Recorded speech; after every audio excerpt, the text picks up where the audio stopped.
Parallels. As above, so below is possibly the best known Hermetic aphorism. The phrase itself comes from the emerald tablet of Hermes Trismegistus, an actual tablet that was translated into Latin during the 12th century and quickly became a favorite of medieval alchemists, one of whom you may have heard of. His name was Isaac Newton. You know, the guy with the apple who discovered gravity. Well, turns out old Zach was quite the mystic. In fact, some believe as above, so below is the seed which sparked Newton to begin searching for the similarities between ourselves and the stars. This principle is said to be represented symbolically in a couple of places. One is the six-pointed Star of David, with its two equilateral triangles overlapping and pointing in opposite directions. The other is in the tarot. The magician card raises one arm above his head to the sky and drops the other below his waist to the ground. While I can't necessarily speak authoritatively to the origins of symbols that predate me, one by many thousands of years, or what precisely motivated a luminary of science to put forth ideas forever changing the way we look at our world, I do think the phrase, as above, so below, could use an addendum. As it begins, so too it ends. In the last couple of years, I've noticed 6 similarities between the beginning of our lives and their ends. It's almost as though life is like one of those nifty pieces of art where a center line divides 2 identical though reversed images, creating a spectacular and intricate pattern when viewed together. I don't remember my birth and early development. And I'm not yet dead. I don't have any children of my own, and I've been fortunate enough to not lose anyone in my immediate family. However, I have thrown dirt on 3 grandparents, and I've watched a majority of my friends trudge along the roads of parenthood. My dad's mom is 93. She's not as spry as she once was, but she's here and kicking, albeit not as swiftly. And I've also got some kids running through my life, becoming little people. Here I sit, perched at a midpoint, legs hanging and swinging, I watch. To my left, a slide into abysmal eternity. To my right, rugrats running the ramp to maturity. And I am in the middle, free like Newton, glancing in both directions and discovering enough similarities to say, as it begins, so too it ends. Driving. My birthday is in July. This means my parents had a choice. They could either make me one of the older kids in my school grade or a younger one. I was pushed ahead, and therefore the last of my friends to hit any age-related milestones. By the time I could legally drink in bars, I was entering my senior year of college. I wasn't able to vote until after high school. My awkward fat kid phase felt like it lasted forever on account of being a late bloomer. It also meant I was the last to get a driver's license. By the time I was behind the wheel, my friends had been zooming around for a year or more. I remember how exciting it was, piling into Josh's car when he got his license. It was great. The freedom, the adventure, the ability to go where we wanted, when we wanted, with no dependence on mom or dad. As we age, similar situations arise, only in reverse. Instead of moving toward liberation, we capitulate toward captivity as our licenses and our abilities to drive are revoked. Eventually, there comes a time when, Again, there's only one person in our peer group who's able to drive. And, like it was when we were teens, we pile into his or her car, still savoring those feelings of freedom and adventure. Until they too are gone, as our last friend is no longer able to operate the auto. Then it's back to relying on others to get us where we want to go. Social life. Want to know a sick, sad truth? One privilege the longest lived of us get to look forward to is watching our friends die. Cool, huh? My grandma has been blessed/cursed to outlast 'em all. She has no social life. Or, as she likes to say, I used to play cards, but now I don't. My friends are dead.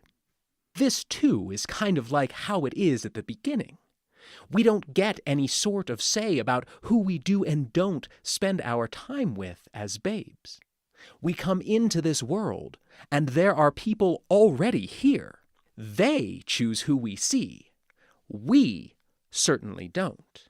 Then, one day, we are ushered off to a different place with more people our own age. When we're young, it's daycare or preschool. When we're old, it's an assisted living facility or a nursing home. Acting out. See, Grandma likes to gamble. And when one of her home healthcare workers refuses to take her to the casino down the street, she gets nasty. Not unlike a child you might see in the ice cream aisle of a grocery store in mid-meltdown. You know the scene. Tears stream. Voices scream, hugging the ankles of their father or mother as said parent refuses to give them whatever the kid wants, but shouldn't have. Yeah, Grandma doesn't need to spend any more time in her casino. Even calling it that is generous. The place isn't some glitzy, glamorous temple to Lady Luck with slot machines ringing and cheers around tables. It's in a strip mall. It's dark. It's dingy. If there were more teenagers, cigarette smoke, and energy drinks, you'd swear it was a Chinese internet gaming den. Walking. Oh man, watching a kid learn to walk is the best. They're like tiny drunk people, all unsteady and swervy. Little steps, irregular gait, poor balance, no rhythm. Wait, am I talking about me dancing? And all the while, Mom and Dad are nervous. Looking on, they see every toddle, worry over every wobble, and quickly assess any dangers. A flight of stairs here, a sharp corner there. A fall, especially in certain places, could be disastrous. In September, my parents came to visit. While here, my dad got a call. His mom fell. She lost her balance while trying to open a drawer. Backwards, she plopped. Luckily, she didn't break anything. Grandma's hardy, but falls for seniors don't normally bode well. When we're born, it's our parents who are vigilant. Toward our end, it's a different set of caretakers. Only the watchfulness remains the same. Eating. From milk or formula to pureed plants to the soft and gummable to sticky, hard, and crunchy. It makes sense. Babes don't have teeth when they come into this world. When it's time for us to go, barring stellar dental care, we may not have any when we shove off. It seems as though the sensitivity of our stomachs also flow and ebb with age. I've seen many of my parent friends be very careful about the level of spice in their children's food. Makes sense to me.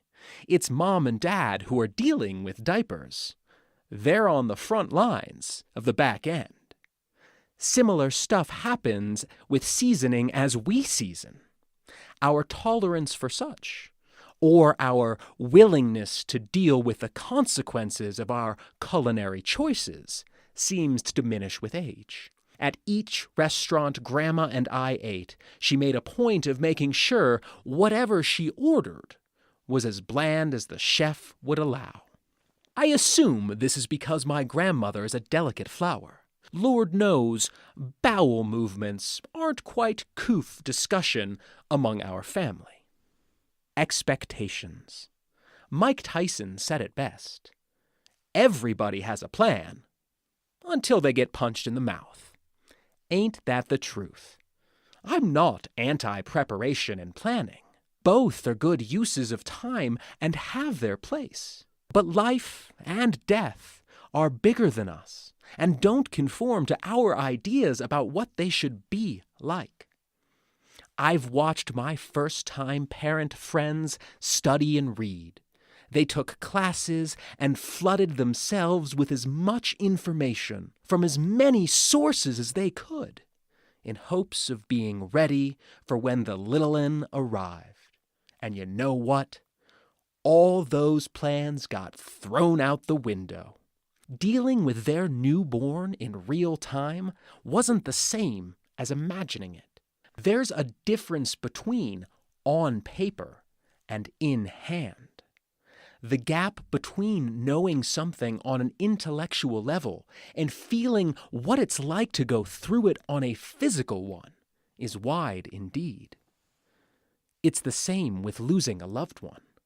We all know our parents, friends, and family are going to die. And, in the instance of a slow decline, we may even think we've prepared for their departure. But guess what? Knowing it's going to happen isn't the same as it happening. Understanding in the abstract doesn't make the absence more bearable. It doesn't stave the strife.